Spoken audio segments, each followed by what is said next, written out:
Democracy thrives when institutions play their constitutional roles faithfully. The executive and legislature embody the majoritarian principle, reflecting the will of the majority. The judiciary embodies the counter-majoritarian principle, ensuring that constitutional limits are respected and that rights of every individual, including the rights of the minority, are protected. I must emphasize this balance is delicate but essential for accountability and proper governance. If the judiciary were to come under the control of any authority, or if its independence is compromised, the safeguard against abuse of power would collapse. That is why the judiciary's independence is not negotiable. It is the very backbone of our constitutional democracy. The drafters of our constitution envisaged a government of separate but independent institutions. The executive, the legislature, judiciary, county government, independent offices, and commissions are all designed to check and counterbalance each other while working in harmony for the common good of our people. Mutual respect and constructive cooperation among institutions is absolutely critical. It is a constitutional requirement. When an institution remains faithful to its execution of the responsibilities and accords respect to other institutions, our democracy is strengthened, not weakened. Since the promulgation of the 2010 Constitution, the judiciary has undergone profound transformation through reforms in access to justice, the establishment of specialized courts, adoption of technology, and development of robust jurisprudence. The judiciary has sought to live up to its constitutional calling. The jurisprudence of our superior courts has clarified the scope of constitutional rights, reinforced the independence of institutions, protected devolution, strengthened electoral justice, and affirmed the supremacy of the Constitution over all persons and authorities. Currently, under the judiciary's blueprint, social transformation through access to justice, we are keen to ensure that justice is accessible to all Kenyans across the country. Indeed, these strides have not been without challenges, but they reflect the judiciary's striving to embody the spirit of Katiba. In conclusion, as we commemorate Katiba Day, let us remember that the Constitution is not self-executing. It is a promise, and this promise needs to be nurtured. It is a promise that can only be realized when leaders and institutions alike embrace it as our collective covenant. Today, as we stand together, we affirm before the people of Kenya that we remain bound together by our Constitution. Let this unity not be symbolic gathering, but a commitment to constitutionalism, justice, accountability, and service to our people. Your Excellency, distinguished leaders, may this Katiba Day inspire us to recommit ourselves to the transformative vision of the Constitution and to work faithfully with our people on the journey towards justice, peace, and prosperity.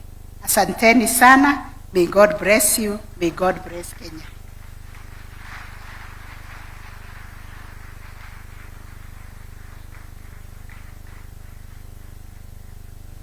I join my lady in realizing that there are important lessons to draw from judicial reflection.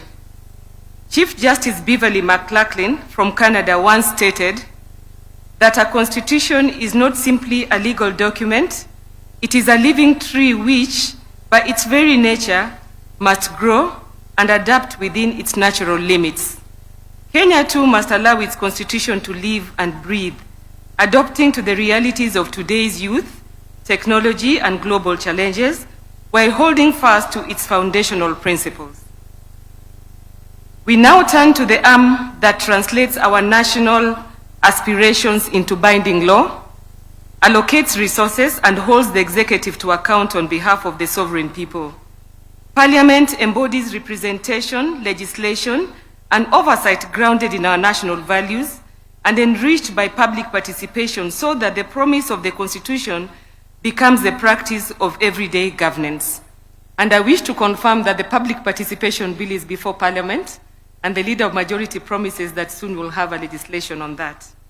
As Attorney General, I affirm the Executive's commitment to constructive interbranch committee, candid scrutiny without recourse, cooperation without capture, and respect for the distinct mandates that make our republic stable and responsive. A principled legislature strengthens policy, safeguards public finance, and sustains public trust. It is now my honor to invite the Right Honorable Dr. Moses Masika Wetangula, EGH Speaker of the National Assembly, to deliver his remarks.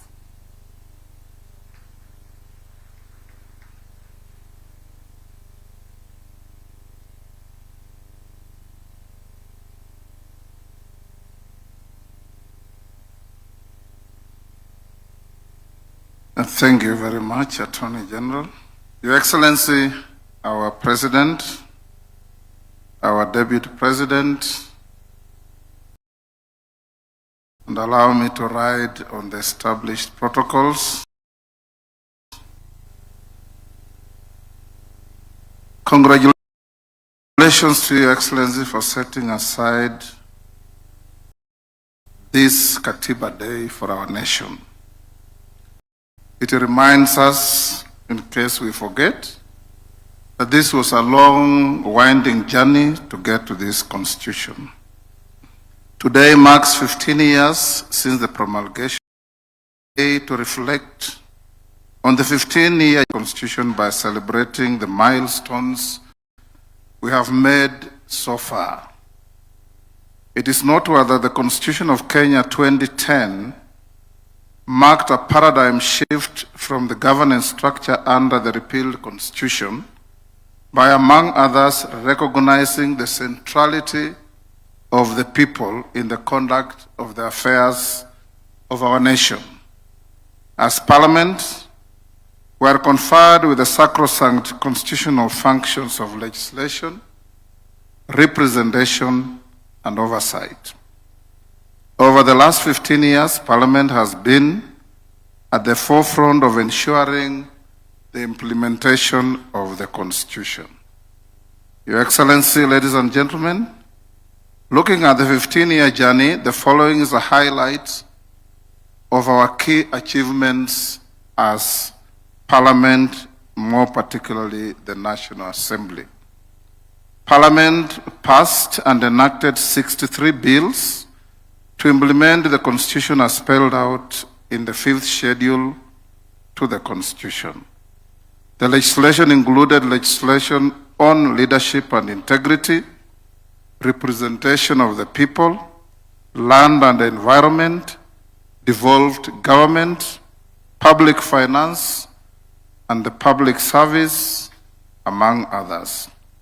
Parliament has also passed and enacted 471 bills that have promoted good governance and social and economic development of the country. The bills include the recently passed Anti-Money Laundering Amendment Bill 2025 and the Conflict of Interest Bill 2025, which are now acts of Parliament. Further, to implement the Bill of Rights under Chapter 4 of the Constitution, Parliament has enacted and passed several pieces of legislation to promote the fundamental human rights, including the right to the highest standard of health and the right to accessible and adequate housing, this being the Social Health Insurance Act and the Affordable Housing Act, respectively, among others. The National Assembly has, over the past 15 years, provided for the financing of the national budget through enactment of 13 appropriation acts. The new constitution vests the budget process in the National Assembly. Your Excellency, ladies and gentlemen, the National Assembly appropriates resources that are essential for execution of constitutional and statutory mandates of various organs of government. Equally, funds have been appropriated to the NGCDF to fund various key national projects at the constituencies and to NGAF to fund affirmative action initiatives. As part of its mandate, the National Assembly has approved the ratification of 98 treaties and conventions in accordance with Article 26 of the Constitution and the Treaty Making and Ratification Act. This has ensured that the country's commitments to international obligations are informed by national interest. Your Excellency, ladies and gentlemen, under Article 10 and 118 of the Constitution, Parliament is obligated to ensure public access and participation. In this regard, post-2010 Constitution, Parliament is more open and accessible to the public. For instance, in the last 2 months, we have hosted over 500,000 school children and many other visitors who have had an opportunity to not only appreciate how Parliament works, but also freely interact with their elected representatives within the precincts of Parliament. Parliament continues to facilitate public participation and involvement of the people in legislative and other business through robust public participation mechanisms, including the use of e-technology, social media platforms, and public hearings at the constituency and county levels.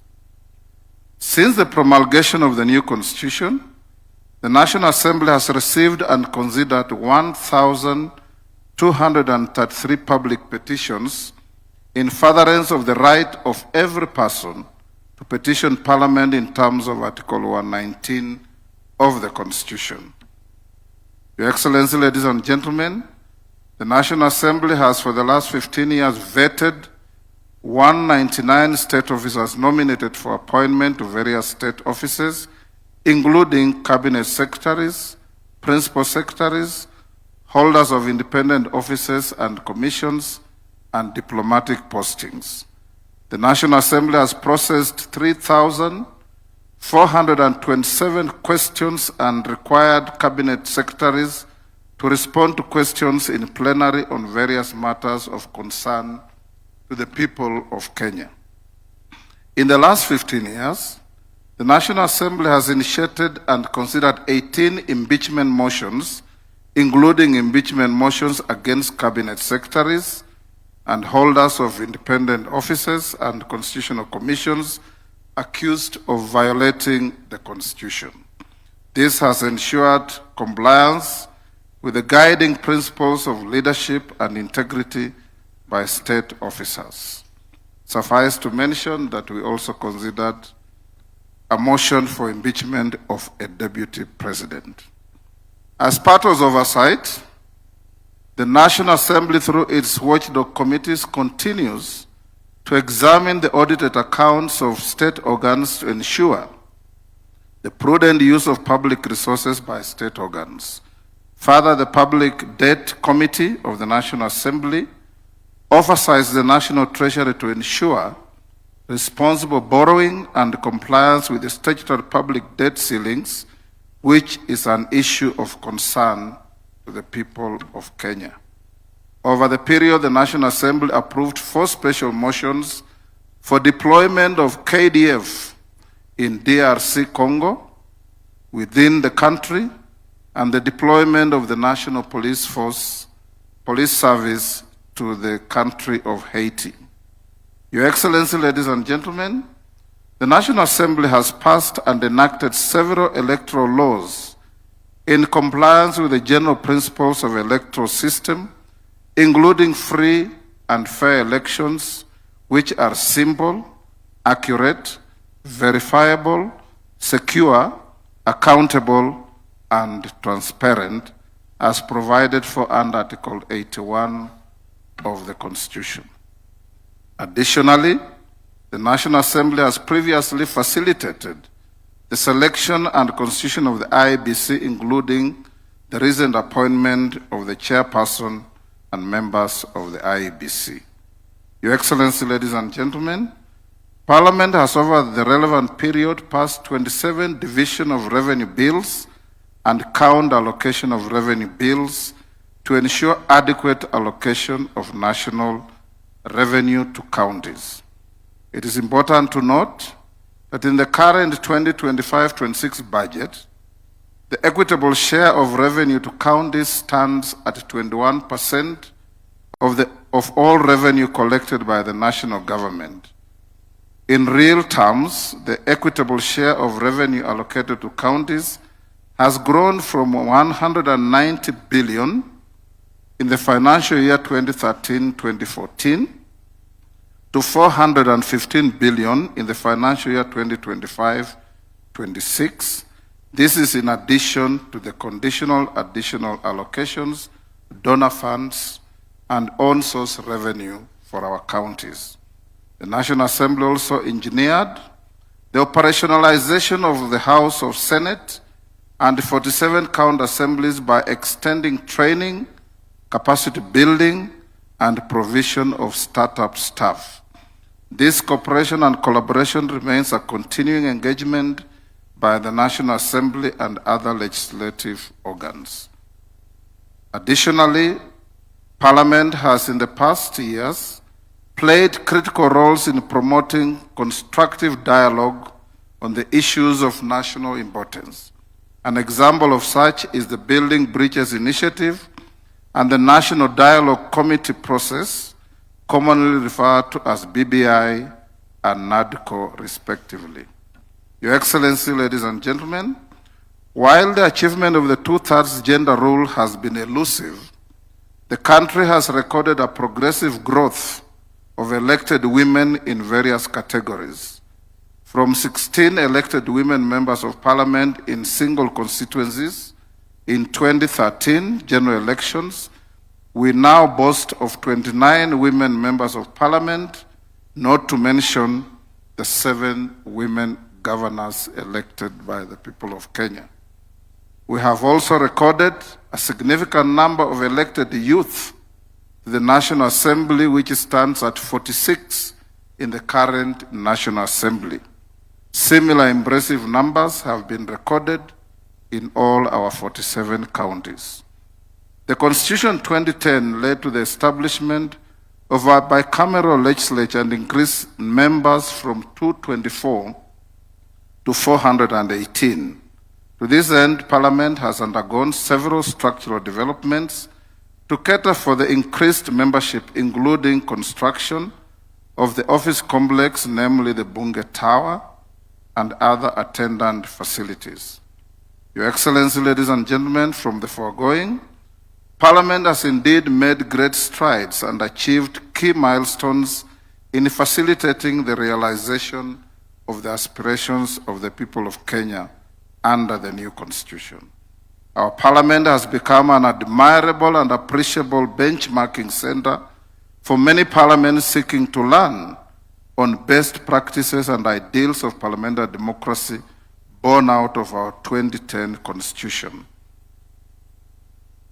Going to the future, Your Excellency, it is necessary to enact a clear law that deals with the issue of public participation.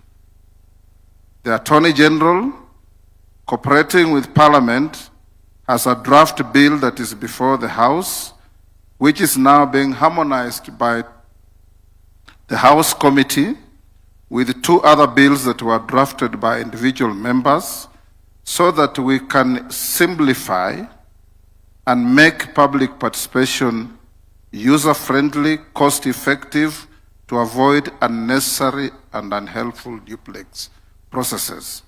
On this particular matter, I have had discussions with Her Ladyship, the Chief Justice. I can give an example. We had a bill called the Sugar Bill. It started from the National Assembly, went through public participation, using public resources. Members of the National Assembly went all around the country to get bills, to get views from members of the public who will consume the product. We finish the bill, pass it on to the Senate.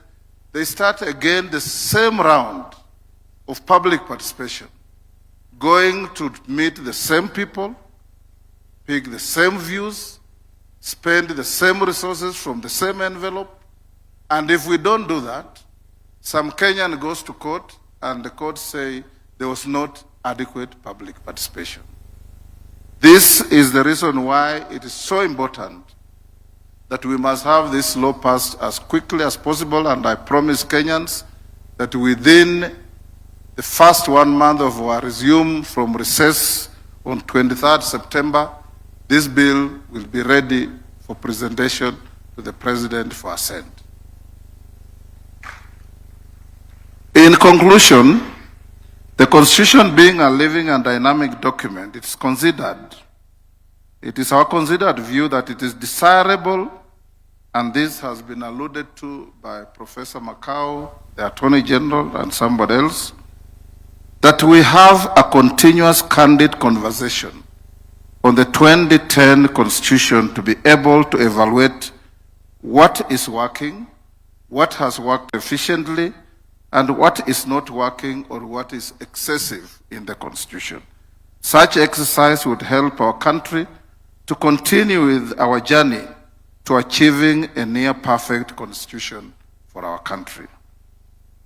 Ladies and gentlemen, Your Excellency, with those remarks, it is my singular honor and pride on behalf of the Parliamentary Service Commission and the National Assembly to join Your Excellency, leaders present, and compatriots in celebrating this milestone in our constitutional history. You may wonder why my brother, the Speaker of the Senate, is not here. He is sitting in the Senate, presiding over one of the creations of this Constitution, having a process of impeachment of a governor before the House.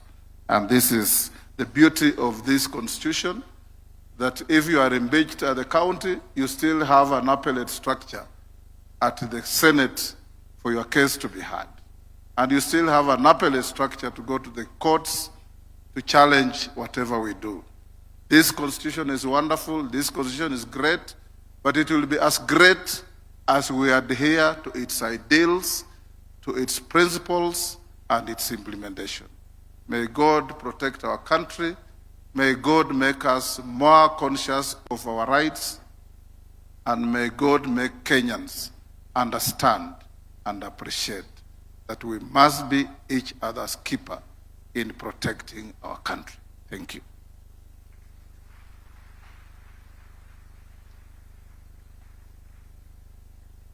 Your Excellency, the President, fellow Kenyans, distinguished ladies and gentlemen, as my duty comes to an end as the mistress of ceremonies for this segment, join me to thank our speakers for a candid reflection of our Constitution, the Chair of the Constitutional Commissions and Independent Officers, the Honorable the Chief Justice, the Speaker of the National Assembly, and to our artists who remind us that the Constitution also lives through culture and community. At 15, our Constitution is a living covenant. It restrains power, secures rights, advances devolution, and insists on integrity, inclusion, and accountability. Today's reflections are not ceremony. They are our report to the people, what has worked, what must improve, and how we renew trust through lawful, ethical, and service-centered governance.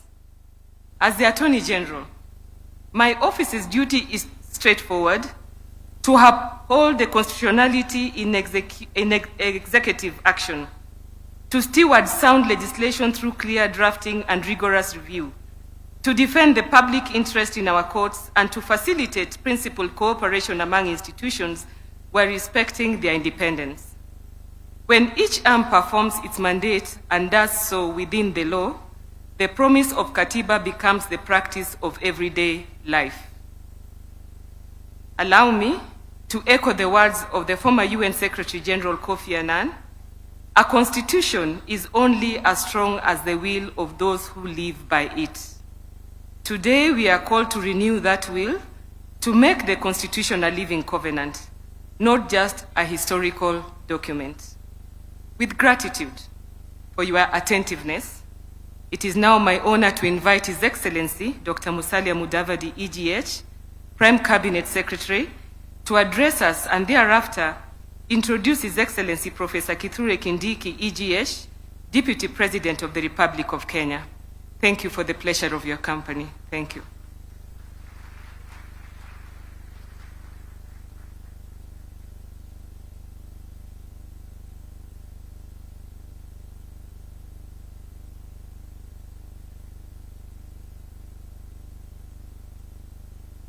Your Excellency, the President of the Republic of Kenya, Dr. William Samoei Ruto, Your Excellency, the Deputy President, Professor Kithure Kindiki, the Honorable Right Honorable Raila Odinga, colleagues, Cabinet Secretaries, distinguished guests, ladies and gentlemen. Your Excellency, let me join the long list of those who have congratulated you for this very important proclamation you have made in declaring this day an annual observance to renew our nationalism and commit to the ideals that bind us as one nation. I trust it will also be a good signal to the Ministry of Education to reintroduce civics as a fundamental subject in our educational institutions. Today, Kenya joins our over 60 countries globally that have designated and commemorate National Constitution Days. These include nations such as Norway, Denmark, the USA, China, and India, among others. Notably, Kenya now stands among the pioneering states in Africa to establish and observe a National Constitution Day. Your Excellency, the noble decision to designate the Katiba Day is long overdue but timely. For example, India, the world's largest democracy, adopted its constitution on November 26, 1949. But it was not until November 26, 2015, that the country officially began commemorating the Constitution Day. Similarly, it was not until 2024 that the United States of America officially established commemoration of the Constitution Day every 17th of September.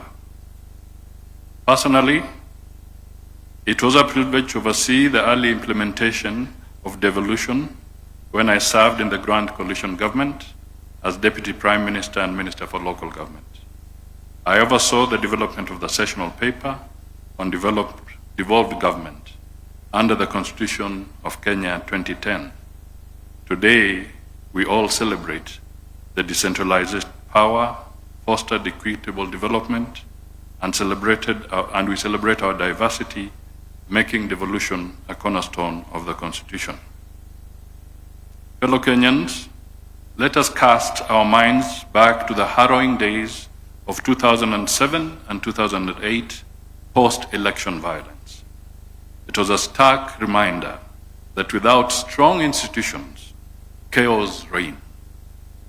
In the midst of that turmoil, hope flickered through the Serena talks mediated by the late Kofi Annan, former UN Secretary General, His Excellency Benjamin Mkapa, Madam Gracia Machel, under the auspices of the panel of eminent African personalities.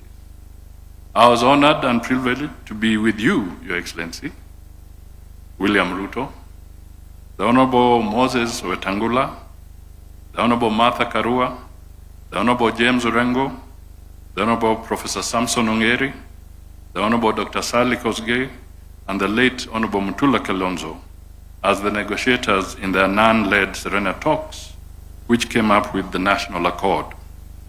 From those talks emerged critical reports reviewing the electoral system through the Kriegler report and the Waki reports to handle post-election violence. Your Excellency, according to the tracking of our State Department for Parliamentary Affairs, the tenacity of the 2010 Constitution to withstand pressure and not even crack at the height of intense pounding is a true reflection of the Kenyan indomitable spirit. The 1963 Constitution was amended 30 times. That means roughly once every 2 years, including the infamous Section 2A. On the other hand, the 2010 Constitution has had 14 constitutional amendment attempts. Mark my word here, attempts. Via parliamentary initiatives, those were 10, and 4 via popular initiatives, the popular initiative route. Of course, the majority of the parliamentary attempts were to solve the issue of realizing the 2/3 gender rule in Parliament. Let me just take a minute to reflect on the 4 popular initiatives. The Speaker has partly touched on them. 1, the Building Bridges Initiative, via the Constitution of Kenya Amendment Bill of 2020, which contained some 74 proposed changes. Then came the Okoa Kenya initiative, spearheaded by the CORD coalition around 2015, which sought electoral reforms, changes to the structure of the IEBC, and increasing funding to counties under Article 203. Third, there was the Okoa Uchumi initiative in 2016, led by a civil society coalition aimed at physical reforms by amending provisions on public finance management. Lastly, there was the Punguza Muzigo Bill of 2019, sponsored by Ukuru Akot and the Third Way Alliance, which proposed far-reaching changes, including reducing the number of members of parliament, abolishing nominated seats, strengthening county governments, and altering the presidential term limits. Having looked at those, let me also pose a few rhetorical questions. Is it impossible to amend the 2010 Constitution? Or did the attempts not meet the constitutional threshold to amend? Or is it the Constitution resisting amendments for want of procedure? Finally, does it also mean that this Constitution does not pander to political fiat? 15 years down the line, in this spirit of vigilance, we must firmly oppose any amendments that undermine the basic foundations of constitutionalism, particularly those that erode the sacred principle of separation of powers. The 3 arms of government, the executive, the judiciary, and the legislature, are independent, yet profoundly interdependent. Your Excellency, this Constitution has also been tested and proven to be built to create strong institutions. All of us will remember when on 1st September 2017, the Supreme Court surprised all and sundry when they annulled a presidential election. The executive then respected the court ruling, and the country went back to a repeat presidential election, the first such action on the African continent. That moment showed that Kenya, through the 2010 Constitution, had grown into a mature democracy. Your Excellency, as we celebrate the strides of the 2010 Constitution, let us be clear, the Constitution is not an end in itself, and this has been said by previous speakers. The one thing that we need to resolve is the need to look at the cost of implementation of the Constitution. And indeed, the Speaker has articulated this very effectively. We from the Department of Parliamentary Affairs have audited the legislative agenda of the government for the next 5 years since we came in under your leadership, Your Excellency. And the costing indicates that if we were to follow the normal route that we are taking today, it will cost us about 18 billion Kenya shillings to just deal with legislation, drafting of policies, and working towards that. And this is something that has been brought out, costed by the individual departments. Now, we must look at it in the context of the impact on the taxpayer.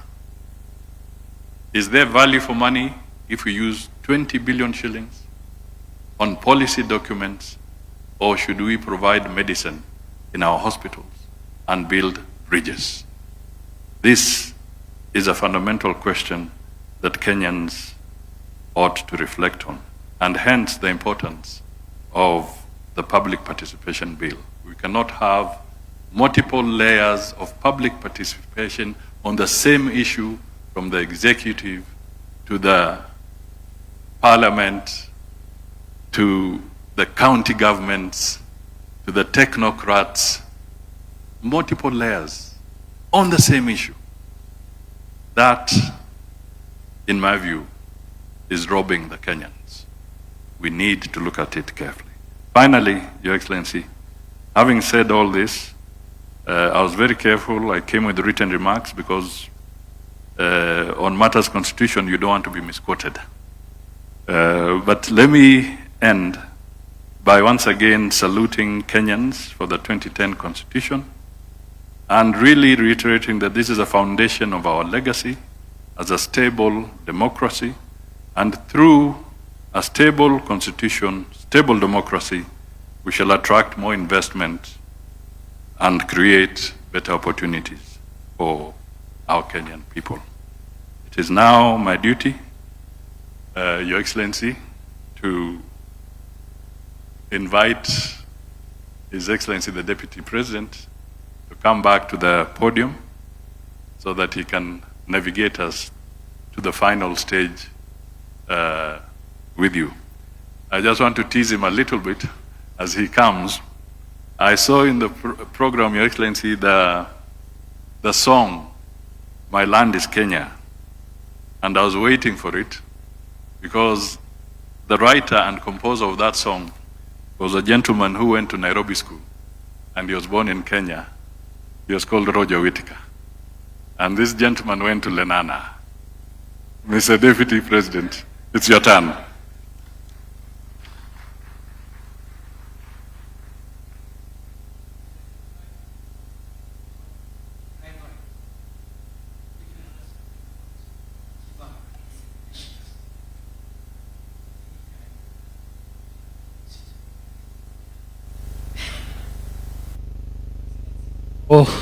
Your speech.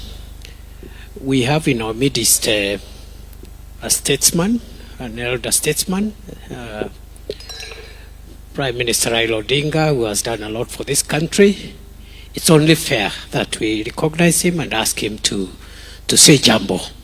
Karibu, Prime Minister, Your Excellency.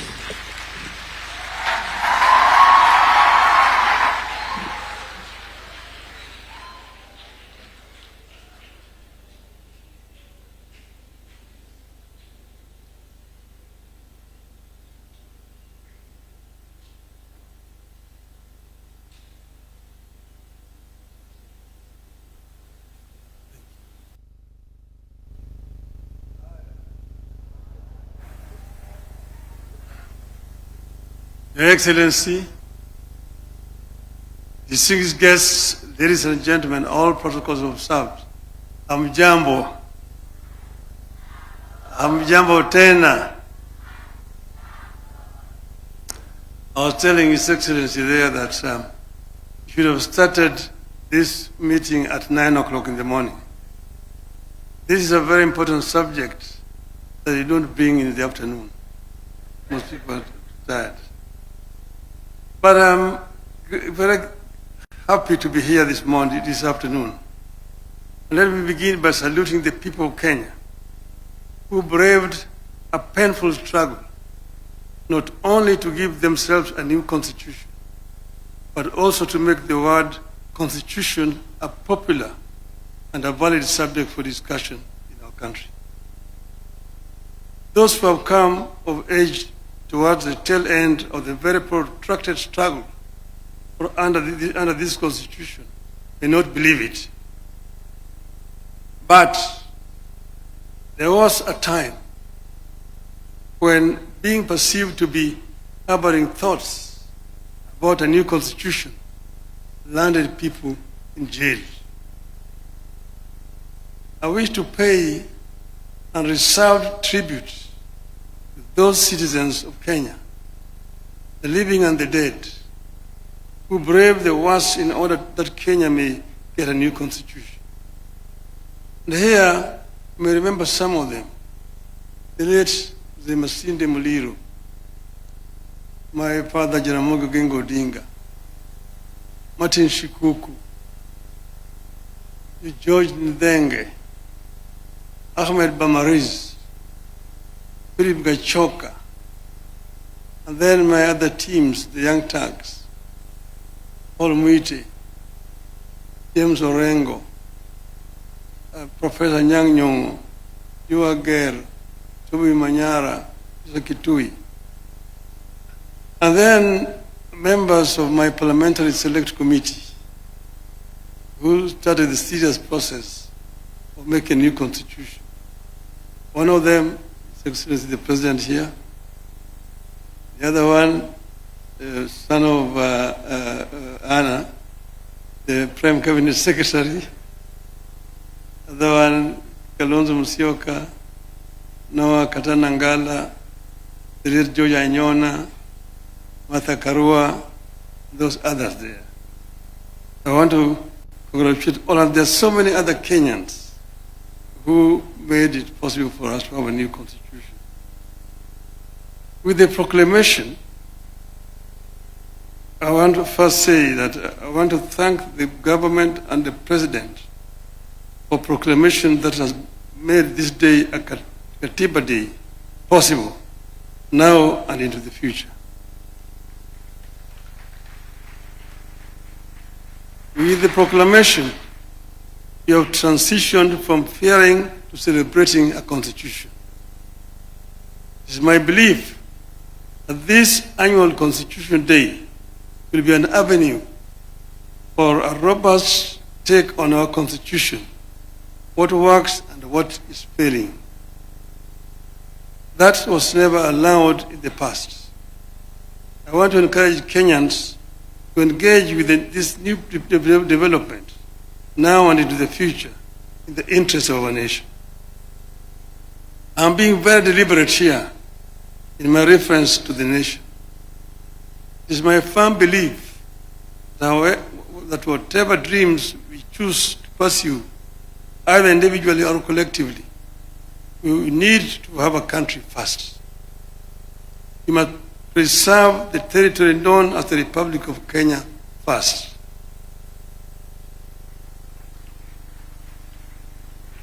Then, within that territory, you can agree or disagree on the validity of our dreams as individuals or a nation.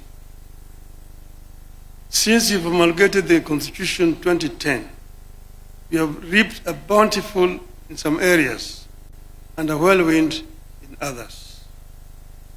I wish to reflect with you on how some of the institutions that came with the Constitution have improved our country, where others have left plenty of room for improvement. Fellow Kenyans, Before the 2010 Constitution, the High Court was identified as a core enabler of the maintenance and extension of tyrannical rule in Kenya.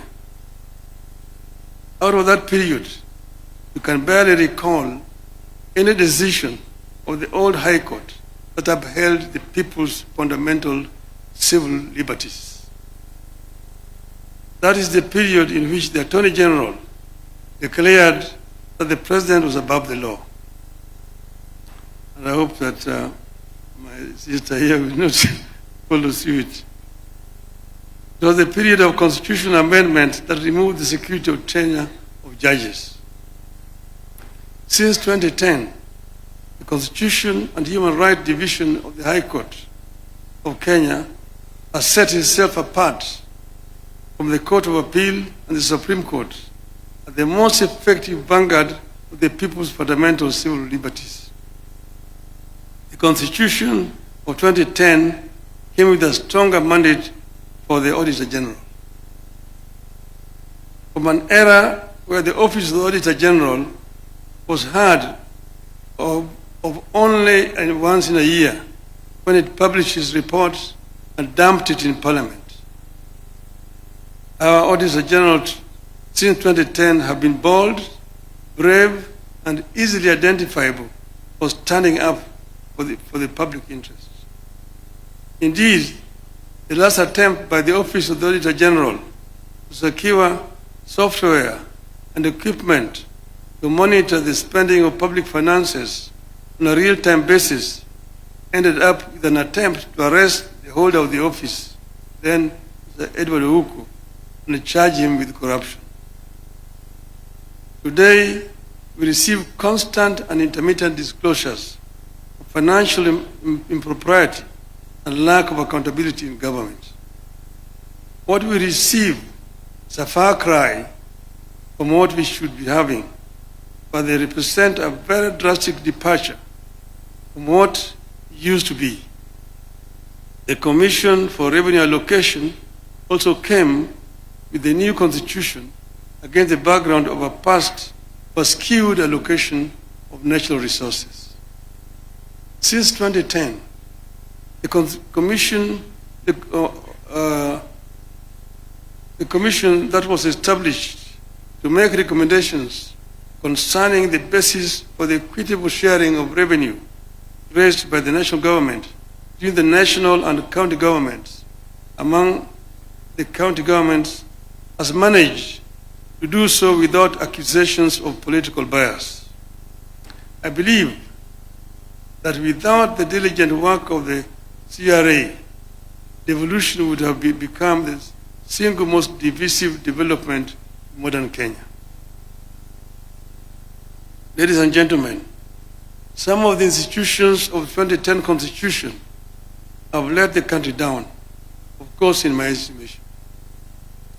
The National Police Service, in my view, has left us worse off than we were before 2010.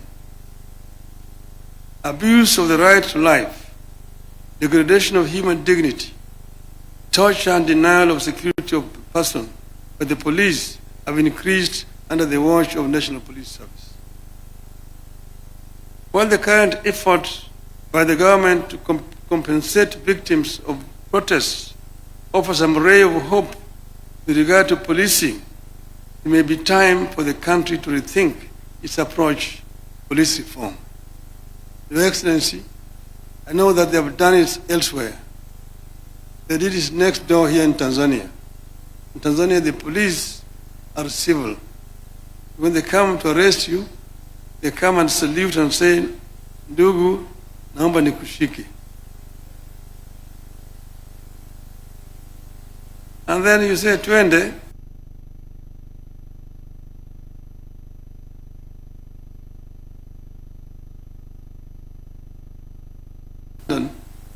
You go to the cop. They call the Bobby. "Excuse me, could you show me the road to Trafalgar Square?" "Oh yes, Trafalgar Square, yes. Walk straight on. Turn to the left. 100 yards. Turn to the right. Straight on. You can't miss it." They say, Thank you. They says, thank you, sir. In Nairobi, you get lost. Afande, ninyeshe njia ya kwenda Kariakoo. Umepotea? Ndio. Wapi kitambulisho? Oh, sikubeba kitambulisho, niliwacha nyumbani. Una kitambulisho? Bingo. In the cells. Tomorrow you are in court, loitering with the intention to commit a felony. We need to change this. The Independent Electoral and Boundaries Commission equally stands out as an institution that has made no progress securing for Kenyans what they sought. The same issues that Kenyans faced in 1992 when it held its first multi-party elections still hound us. Let us hope that the new electoral commission that we put in place is going to make a difference. Confidence in the commission remains extremely low. Election officials and the processes remain some of the most distrusted and divisive in Kenya. Our elections are some of the most expensive in the world. That is, the cost of per ballot is much higher, 5 times it is in the United States. It never seems to matter how many times we turn over the commissioners or election technology. The doubts remain while the costs get higher. I want to hope that the latest version of IBC will tame the tide against the negativity and doubts that surround the institution. The Director of Public Prosecutions was also a new and exciting creation of the new Constitution. It has largely failed to deliver on the high expectations of Kenyans. Just 1 year before we promulgated the new Constitution, in 2009, Attorney General of Kenya was described by a special rapporteur of the United Nations as the embodiment in Kenya of the phenomenon of impunity. That description remains accurately descriptive of the Office of the Director of Public Prosecutions in Kenya today. However, some of the institutions that came with the new constitution have lived below expectations. As a nation, we are in a better place and more hopeful than we were before 2010. And as we work to perfect the areas in which the Constitution is struggling, we also need to take a fresh look at parts of the Constitution whose implementation have been problematic. For instance, Article 1 of the Constitution tells us that the people may exercise their sovereign power either directly or through their democratically elected representatives.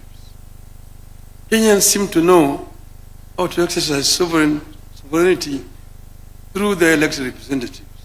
You know, you go to the ballot, you elect your MCA, elect your MP, your women rep, your senator, governor, your president. There is zero clarity, however, on how to exercise sovereignty directly to achieve desired results. How do 55 million people exercise direct sovereignty? That's a question for the lawyers.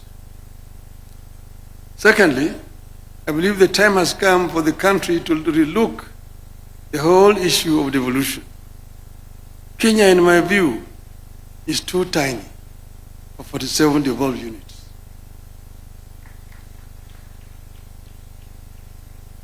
We are just 5 short of the United States, which is a continent. Nigeria, with over 200 million people, has got 34 plus Abuja. South Africa has got 9 provinces. I won't advocate for abolition of any county, but I believe we are ripe for a 3-tier system that has county, regional, and national governments. I believe the articles introduced in the Constitution to strengthen the provincial administration need to be reviewed, the view to abolishing the system. This was an issue at Bomas of Kenya, the provincial administration. And we said it was a relic of colonialism that has no place in independent Kenya. Yet we seem to be reviving it. We equally need a review of all the laws that create national institutions and funds for functions better performed by county governments. We are not opposed to implementing projects at the constituency. But under this constitution, constituency is not a devolved unit. Devolution has two levels, national and county levels. It is not right for the national government to jump the county government and create another unit below the county government where you call it NG. It is not necessary. Work through the county government. The money that we are giving to the people to go and implement projects at the constituency, give it to the counties. The county be the ones implementing. And let Parliament do what is constitutionally mandated to do. Representation, legislation, and oversight. Because if you are yourself a contractor and you are a member of Parliament, who is oversighting you? I've said this amendment that you brought to the Parliament, bring it there, but let us take it to the people. Let us take it to a referendum and test if the people will accept it. Let us check if the people will accept that members of Parliament can be oversighting and also implementing at the same time. Over this, there's no compromise. Tunaenda kwa wananchi. So, Your Excellency, I know that this particular stand is making me very unpopular, but I just don't care. I will stand my ground on this particular issue. With those many remarks, thank you very much. Happy Katiba Day.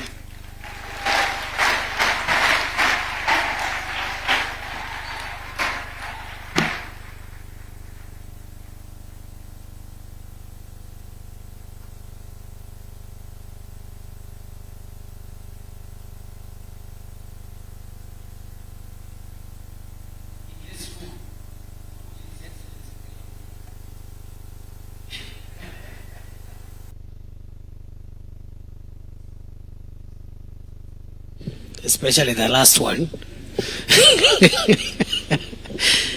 Because he says he knows what the mood is like, but he really doesn't care. We've been here for a very long time. I request we stand up, stretch ourselves, as we invite His Excellency President William Ruto to come and address us as we crown off the first Katiba Day celebrations. Welcome, Mr. President.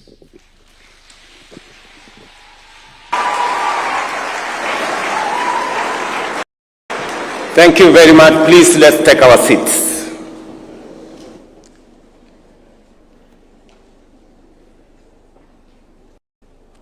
Your Excellencies, honorable members, ladies and gentlemen,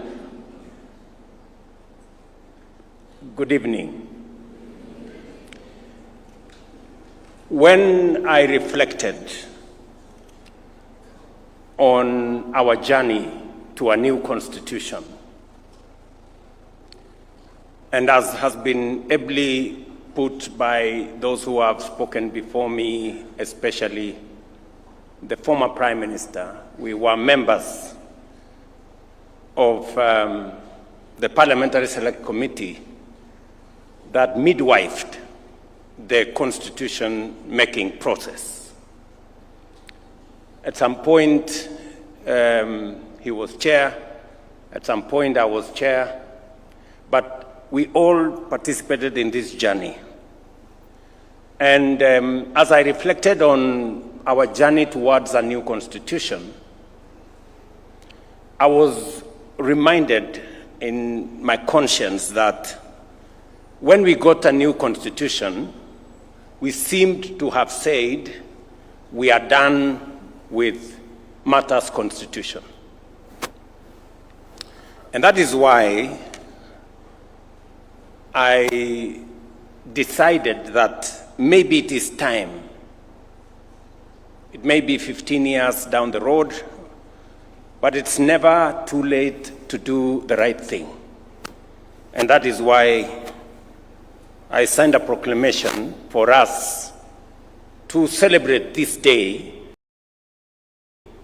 the day that we promulgated a new constitution, as Katiba Day. And I want to thank all of you for honoring my invitation so that we can do this together.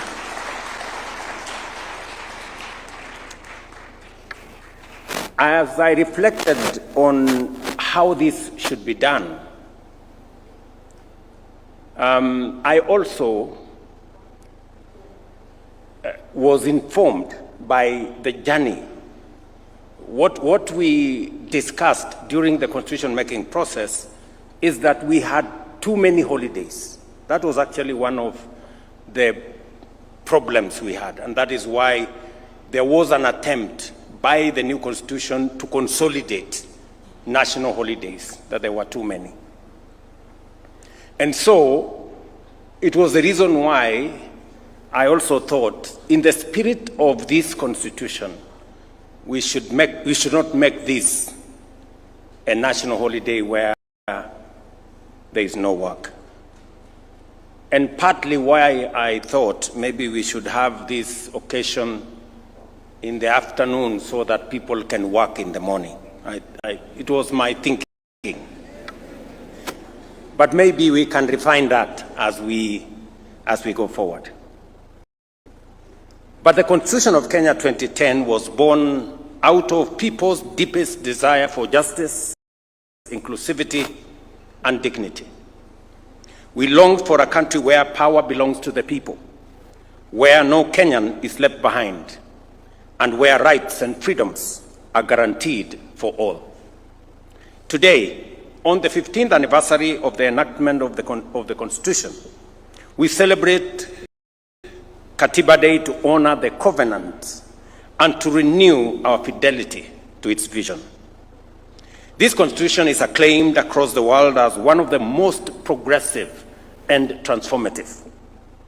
It is our solemn duty to preserve it, protect it, and to ensure its full implementation. Ladies and gentlemen, our Constitution was born out of hard and painful lessons. The tragic events, for example, of 2007-2008 remind us how far our nation could descend when institutions fail, when resources are hoarded by a few, and when divisions are cynically exploited. From that moment of crisis, we made a solemn resolve: never again. Never again would Kenya be brought to the brink of collapse by impunity and injustice. For we knew that we, as a people, deserved better, and our country demanded better. Katiba 2010 became our national testimony, our solemn vow to build a free, democratic, inclusive, and united Kenya. Over the past 15 years, we have walked that journey. We have injected life into this great chapter. Fellow Kenyans, as stipulated in Article 174, devolution has come alive. It has fostered equity by distributing resources fairly and addressing historical imbalances. Many have been mentioned. Matters to do with health.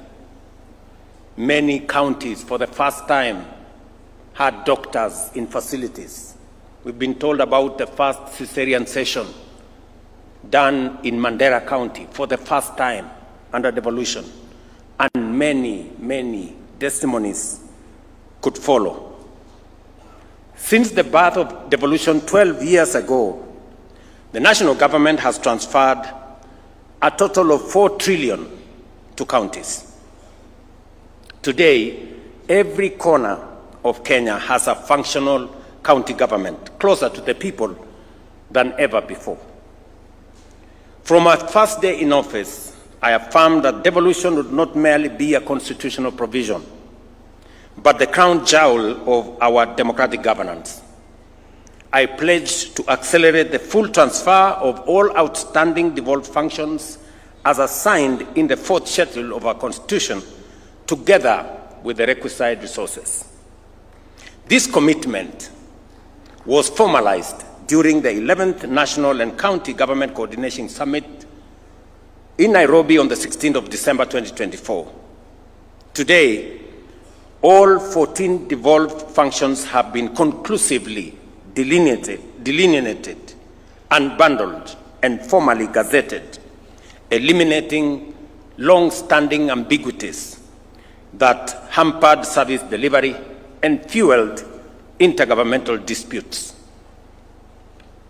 To further underscore this commitment, 2 weeks ago, I signed into law 2 landmark pieces of legislation: the County Public Finance Law Amendment Act of 2023 and the County Allocation of Revenue Act 2025. In line with Article 217 of the Constitution, these laws reinforce the principle of equitable revenue sharing among counties, guarantees fairness in the distribution of national resources, and empowers county assemblies to play their rightful role and clearly define the respective mandates of both national and county governments. Under my leadership, the national government is committed to support devolution by ensuring timely disbursement of funds and steadily increasing allocation to counties.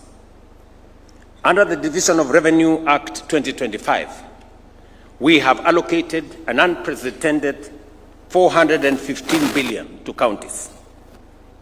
As chairman of the Council of Governors, FCPA Ahmed Abdullahi has affirmed nearly 30 billion shillings more than last year's 387 billion. I know that my good friend Abdullahi has urged that we should enhance allocation to counties, and I have committed that we will continuously do that. But I also want to ask for the assistance of my county government leaders, the governors. The job of mobilizing resources is a very difficult job. As I mobilize resources nationally, I also want you to work with me and to assist me to mobilize resources at the county. Don't leave the business of mobilizing resources to me, because in the process of trying to mobilize resources so that I can transfer more to the counties, I have acquired names, including Sakayo, and you know it. And I know no county governor wants to raise resources locally, although the law now exists for own source revenue. I would want to ask of you, governors, please, even as you urge me to transfer more resources because I have to mobilize, also look at the opportunity to mobilize resources locally. Even if you are called Sakayo at the county, it will not make any difference. It is still okay. Ladies and gentlemen, the Bill of Rights, enshrined in Chapter 4 of the Constitution, is the heart of our democratic order. It guarantees every Kenyan fundamental freedoms and socio-economic rights, including the right to education, health, housing, food, water, and dignity as set out in Article 43.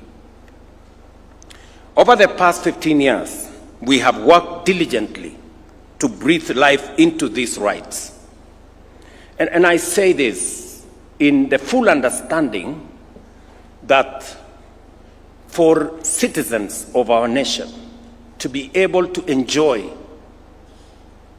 our democratic credentials, to be able to enjoy the rule of law and constitutionalism, there are rights guaranteed under Article 43, social and economic rights, that are fundamental to citizens enjoying other rights. A sick, ignorant, uneducated, homeless, hungry citizen is very difficult to enjoy democracy, human rights, rule of law, because their status is undermined, and therefore it becomes fundamentally important for us to make sure these social and economic rights do not continue to be a privilege for those who can afford. They should be a right for every citizen, because that is what the Constitution says. And therefore, I want to ask all of us as leaders in the executive, in the legislature, in the judiciary, that as we exercise the authority that we've been given by the Constitution, let us keep the people, the rights of the people at the center, so that we do not undermine their right to housing. We do not undermine their right to health. We do not undermine their right to education. And that all our acts work in concert to facilitate the attainment of those rights by the people of Kenya. We have worked diligently to breathe, as I said, life into these rights. Free primary and day education has opened doors to opportunities for millions of children from every corner of our nation. We have successfully transitioned to the competence-based education and training system, making our education more relevant, practical, and aligned with the demands of the 21st century. Our student-centered funding model is expanding access for learners while securing the sustainability of our universities. By January next year, we will have recruited a record 100,000 new teachers in just 3 years, a significant achievement that has strengthened our education system and improved learning outcomes across the country. This is in addition to the construction of 23,000 classrooms that has been done in collaboration with our members of parliament using the NGCDF. Fellow Kenyans, our affordable housing program is delivering safe and decent homes to families across the country, affirming that shelter is not a privilege for a few, but a constitutional entitlement for every Kenyan. Today, over 160,000 housing units are under construction, each one providing not only a roof over a family's head, but also creating thousands of jobs for our young people, artisans, and professionals. As I committed, we will be handing over the next 5,000 units right here in Nairobi, as we do it in other counties this month. On universal health coverage, we are ensuring that illness no longer drives families into poverty and that access to quality health care is upheld as a right of every citizen. Despite the inevitable challenges of transition, which are being systematically addressed, the progress is demonstrable and undeniable. As of today, 25.7 million Kenyans have registered with the Social Health Authority, a clear indication of confidence in this reform. Through SHA, we are delivering healthcare to millions of Kenyans in direct, practical, and impactful ways. I must commend the county governments for working in partnership for us to deliver on this commitment to the people of Kenya. Ladies and gentlemen, our independent constitution established under Chapter 15 of the Constitution are the pillars that safeguard the sovereignty of the people. The judiciary, parliament, and constitutional commissions operate independently to ensure justice is served, resources are protected, and leadership remains accountable. Yet while independent, they are also interdependent, bound together by the shared duty to uphold the Constitution and serve the public good. Parliament relies on reports from oversight agencies. The judiciary requires laws passed by Parliament, and the executive depends on checks and guidance of all institutions to deliver effectively. This balance of independence and interdependence is the genius of our constitutional design. No arm of government, no office, and no commission can claim supremacy because they are all answerable to the people. In this way, our institutions work not in competition, but in complementarity to protect democracy, entrench accountability, and advance the aspirations of every Kenyan. Fellow patriots, our national values set out in Article 10 of the Constitution are not only a key pillar of our constitutional order, but also the very foundation of our stability as a nation. They remind us that Kenya must always be anchored in patriotism, national unity, democracy, participation of the people, human dignity, equity, social justice, equality, non-discrimination, integrity, transparency, and accountability. Today, on this Katiba Day, as we renew our commitment to the ideals of the Constitution, we must ask ourselves honest, candid questions. Are we truly patriotic? Are we living with integrity, both in public and private? Are we inclusive, leaving no one behind? Are we accountable to one another and to our institutions and to future generations? Corruption is a serious threat to our progress as a nation.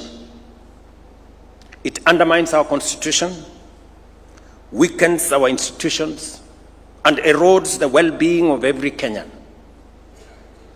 It is a fact that corruption exists in all arms of government and poses a serious challenge. The executive, the legislature, and the judiciary, and each must confront this menace with honesty and resolve. I have always reiterated my resolve to serve as a responsible steward of public resources.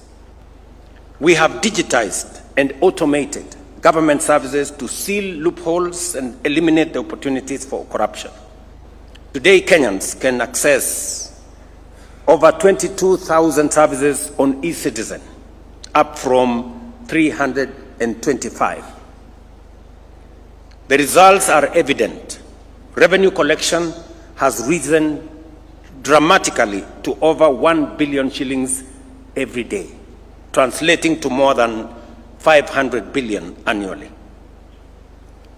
Yet I admit there is still much more to be done to combat corruption within the executive. Corruption must be chased down every alley, every corridor, and every corner of the executive by every well-meaning official and citizen whenever it is spotted. I, William Ruto, President of Kenya, fully support the rigorous and expeditious prosecution of any corruption case backed by evidence. This is the only way to restore trust, uphold the Constitution, and assure Kenyans that no office, no title, and no individual is above the law. Parliament, too, must rise to its duty by passing laws that entrench transparency and close avenues for abuse. I commend Parliament for passing the Conflict of Interest Bill, now law, which I have signed. This law strengthens ethical standards and closes loopholes that allowed abuse of office. But as Parliament performs oversight and demands accountability from others, it must also remain accountable to the people of Kenya. This calls for a candid and honest conversation within Parliament. Shall members be counted among those who demand and enforce accountability, or among those who undermine the Constitution by entrenching corruption and impunity? That's a question, Mr. Speaker, Parliament must ask itself. Ladies and gentlemen, the judiciary, entrusted under Article 159, must equally guarantee swift, impartial, and credible justice. Justice delayed, it is said, including in corruption cases, is not justice only deferred, but justice actually denied. The judiciary must confront corruption within its own ranks. I am aware of the vigorous and often unsettling conversation around terms like juri pesa. As painful as this may be, they cannot be ignored. If the institution mandated to dispense justice is perceived as corrupt, it not only erodes confidence, but undermines the very Constitution it is sworn to protect. The judiciary must rise to its highest calling to cleanse itself, uphold its independence with integrity, and prove itself the true temple of justice for all Kenyans. My administration, at the request of the judiciary, has provided resources for the hiring of additional judicial officers, especially judges. So far, in 3 years, we have appointed and I have sworn in 47 judges. Another 50 are being recruited as we talk. That will make it 97 judges in 3 years. No other administration has provided such kind of human capital to support our judiciary. It's paid for by the people of Kenya, and it's right for us, as the people of Kenya, to demand expeditious justice to those who come before our courts. In summary, fellow citizens, our national values must not remain words on paper. They must be lived, practiced, and defended every day by every institution, by every leader, and by every citizen.